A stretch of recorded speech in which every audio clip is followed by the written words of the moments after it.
Bus reservation அன்ரிசர்வேஷன் இதில் குழப்பம் என்ன ஆகுதுன்னா அன்ரிசர்வேஷன் அதிகமாக இருக்காங்க. முன்பதிவு செய்யாதவர்கள் அதிகமாக கும்பலாக சேர்ந்ததுனால அவங்களுக்கு ஒரு குழந்தையை கூட்டு வந்துடுறாங்க. ஒரு பதட்டம் வருது, இந்த வண்டி வரலன்ட்டு.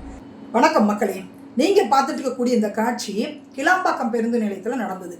அங்க பொதுமக்கள் பஸ்ஸுக்காக ரொம்ப நேரம் வெயிட் பண்ணி மினிஸ்டரை பார்த்தோன்னா கேள்வி எழுப்புறாங்க. இது போன ஆட்சியிலுமே இருந்தது, இந்த பிரச்சனை இருந்தது. அதாவது இப்ப ஜிவிகேவுடைய ஆளுங்கட்சியோடைய போக்குவரத்துறை அமைச்சர் யாருன்னா பார்த்திபன். அவர் என்ன சொல்றாருன்னா, தம்பி நீங்க சாப்பிட்டு வந்துட்டீங்க, நான் இன்னும் சாப்பிடவே இல்லை தம்பி அப்படின்றாரு. பிரஸ் மீட்ல என்ன சொல்றாருன்னா, ரிசர்வேஷன் பண்ணாதவங்க நிறைய பேர் வந்துட்டாங்க, ரிசர்வேஷன் பண்ணவங்களுக்கு இங்க பேருந்து இல்லை, பண்ணாதவங்க நிறைய பேர் வந்ததுனால தான் இவ்வளவு பிரச்சனை அப்படின்றாரு. அதாவதுங்க, நம்ம கவுண்டமணி சொன்ன மாதிரி கழுதை மேய்க்கிற பையனுக்கு இம்பட்டு அறிவு அப்படின்ற மாதிரி அமைச்சரோட விளக்கத்தை கேட்டு நான் ஷாக் ஆயிட்டேன். நீங்க சொல்லலாம் 2 வாரம் தானே இருக்க ஆட்சி அதுக்குள்ள இவ்வளவு குறை சொல்றீங்க அப்படின்னு நீங்க சொல்லலாம். நான் என்ன சொல்றேன் அப்படின்னா, 1 வாரத்துக்கு மேல ஆயிடுச்சு அமைச்சர் பதவி ஏற்று. அப்ப போக்குவரத்து துறை அமைச்சர் நீங்க தான் அப்படின்றது உங்களுக்கு நல்லா தெரிஞ்சு போச்சு பார்த்திபன் அமைச்சர் சார். அப்ப நீங்க என்ன பண்ணணும், கடகடன்னு ஓடி போயிட்டு இதற்கு முன்னாடி போக்குவரத்து துறையில் என்னென்ன நடந்துச்சு, போக்குவரத்து துறை எப்ப கொண்டு வரப்பட்டது, அங்க எவ்வளவு கடன் இருக்குது, எவ்வளவு ஊழல் நடந்திருக்குது, யார் யார் பண்ணியிருக்கிறாங்க, எத்தனை ஆயிரம் பேருந்துகள் தமிழகத்துல ஓடிட்டு இருக்குது, எவ்வளவு அரசு பேருந்துகள் எவ்வளவு தனியார் பேருந்துகள் ஓடிட்டு இருக்குது.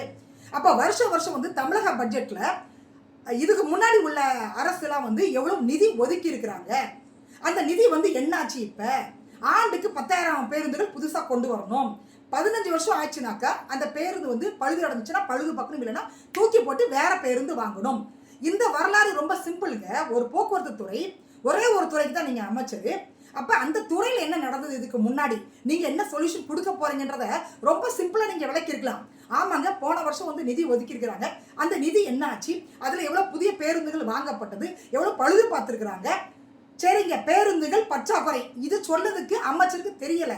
ஏன்னா இங்க பாதி அமைச்சர்களுக்கு சுற்றுச்சூழல் அமைச்சரா சுற்றுலா அமைச்சரானே தெரியாது. அவங்களுக்கு குழுக்கள்ல அமைச்சர் பதவி விழுந்த மாதிரி விழுந்துருச்சு பாத்தீங்களா, அதனால தெரியல. நான் என்ன சொல்றேன், பரவாயில்ல இருந்துட்டு போட்டோம்.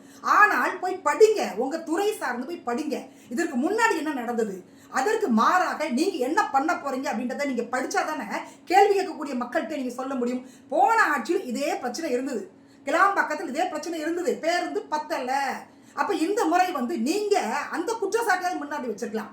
அது இல்லாம ரிசர்வேஷன் பண்ணாதவங்க நிறைய பேர் வந்துட்டாங்களா, அதனாலதான் இவ்வளவு பிரச்சனையா. எவ்வளவு அறிவுபூர்வமான விளக்கம்ன்றதை நீங்க பாருங்க.